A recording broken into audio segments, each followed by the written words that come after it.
Oi, pessoal, tudo bem com vocês? Professora Tatiana Sacati, do canal Matematique, e hoje a gente vai ver como a gente define as bases do R2. Dois vetores são ditos linearmente independentes, L e I, se eles linearmente forem independentes. Tá vendo esse vetor que é o vetor 2 e 2 e o vetor 4 e 1? Cada um está olhando para um lado, cada um está numa direção. Então, em linha, eles são independentes. E posso dizer que dois vetores são linearmente dependentes, LD, se linearmente formalizando ou matematicamente falando, eu tenho que esse conjunto de vetores, que é o vetor 2 e 2 e o vetor 4 e 1, eles são linearmente independentes. E esse conjunto de vetores, o vetor 2 e 1 e o vetor 4 e 2, como são múltiplos, ele é um conjunto de vetores linearmente dependentes. O nosso plano cartesiano, ele é formado por dois eixos, o eixo x e o eixo y, que são retas. Ou seja, duas retas definem um plano. No caso do plano cartesiano, e nesse plano tem infinitos pontos e também infinitos vetores, né? Todos os vetores do R2 estão dentro do nosso plano cartesiano.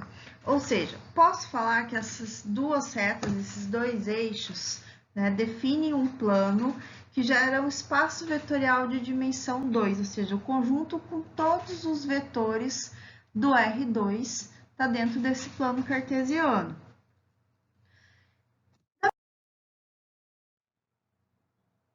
Agora, um conjunto com dois vetores do R2, ele é dito base do R2 se ele gerar o R2. Ou seja, para gerar o R2, esses dois vetores têm que ser linearmente independentes. Então, um conjunto com dois vetores, ele é dito base do R2, ou seja, ele gera o R2 se ambos forem linearmente independentes. E para serem linearmente independentes, eles não podem ser. Para a gente verificar se um conjunto de vetores é base do R2, primeiro, tem que ser um conjunto com dois vetores do R2. E ambos têm que ser linearmente independentes. Para serem linearmente independentes, eles não devem ser múltiplos, tá? Então, como é que eu verifico se dois vetores são múltiplos ou não? Eu pego o primeiro valor aqui, que representa o x, pego o maior valor e divide pelo menor, que dá 4, tá? Aí eu vou fazer 4 vezes o que tem o menor valor, que é o vetor 2 e 15. Faço a distributiva. 4 vezes 2, 8. 4 vezes 15, 60.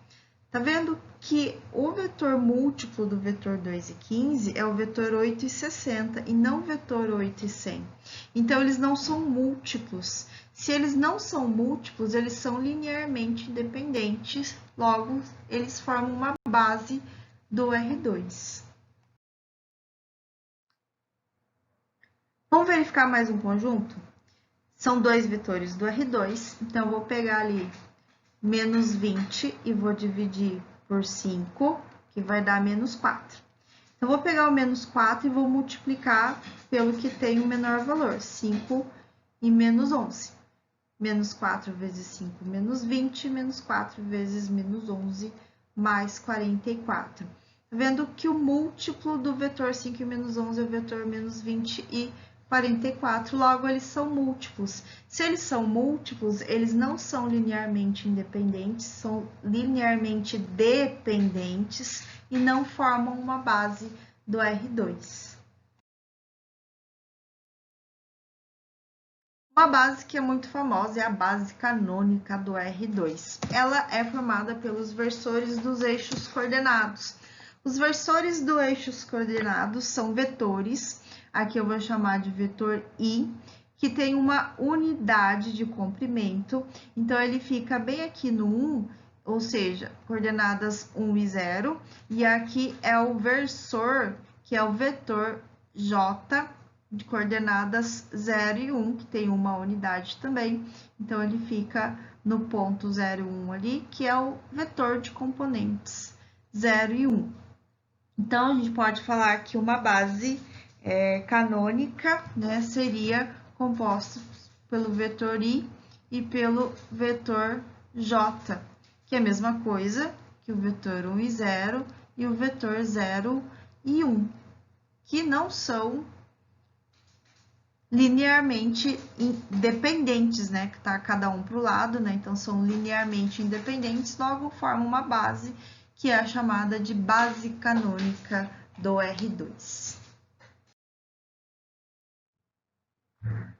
Então, a gente fica por aqui. Espero que tenham entendido, espero que tenham gostado. Não deixem de assistir a próxima aula, que são as bases do R3. Fiquem com Deus, um beijo e até a próxima aula.